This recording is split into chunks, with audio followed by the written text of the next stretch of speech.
প্রয়াত নেতা Ayatollah Ali খামেনির শেষ বিদায়ে বিশাল মিছিল তেহরানবাসীর। শোক জুড়ে তীব্র ছিল প্রতিশোধের দাবি। হত্যার নির্দেশদাতা মার্কিন প্রেসিডেন্ট ডোনাল্ড ট্রাম্পেরও একই রকম মৃত্যু দেখতে চান ইরানের সাধারণ মানুষ। এসবের মধ্যেই ওয়াল স্ট্রিট জার্নালের প্রতিবেদন, ট্রাম্পকে হত্যার ছক নতুন করে সাজাচ্ছে ইরান, এমনটা যুক্তরাষ্ট্রকে জানিয়েছে ইসরায়েল।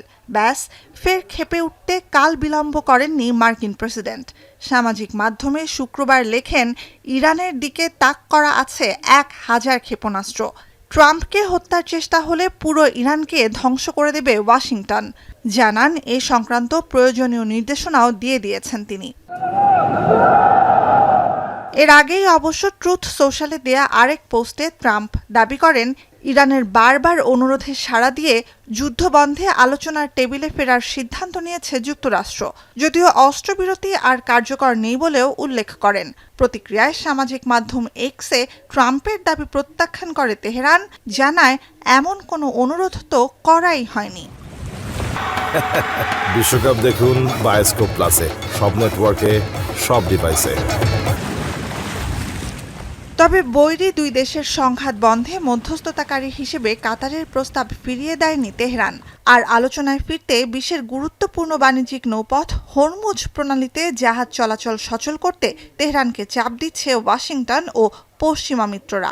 এমন পরিস্থিতির মধ্যেই ইরান যুক্তরাষ্ট্র উত্তেজনা নিরসনে আন্তর্জাতিক অঙ্গনে আবারও তীব্র হয়েছে কূটনৈতিক চাপ প্রয়োগ। L'Iran doit garantir la réouverture inconditionnelle du détroit d'Ormuz, qui doit être libre et sans restriction, conformément au droit de la mer. Les récentes frappes contre des navires commerciaux. The fragility of the current situation underscores the urgent need to keep the diplomatic process on track. We stand with our partners in calling for de-escalation. Каждый раз европейские и американские коллеги требуют от Тегерана вовлечения в серьезные переговоры. И это при том, что Иран был дважды атакован.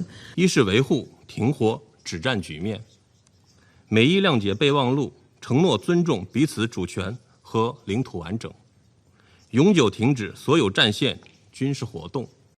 যুক্তরাষ্ট্রের হামলায় ইরানে শুধু গবেষণা অবকাঠামোতে $30 কোটি ক্ষতি হয়েছে বলে জানিয়েছে তেহরান। অন্যদিকে সাগরে ক্রমশ বাড়ছে ইরানের আটকে থাকা তেলের মজুত।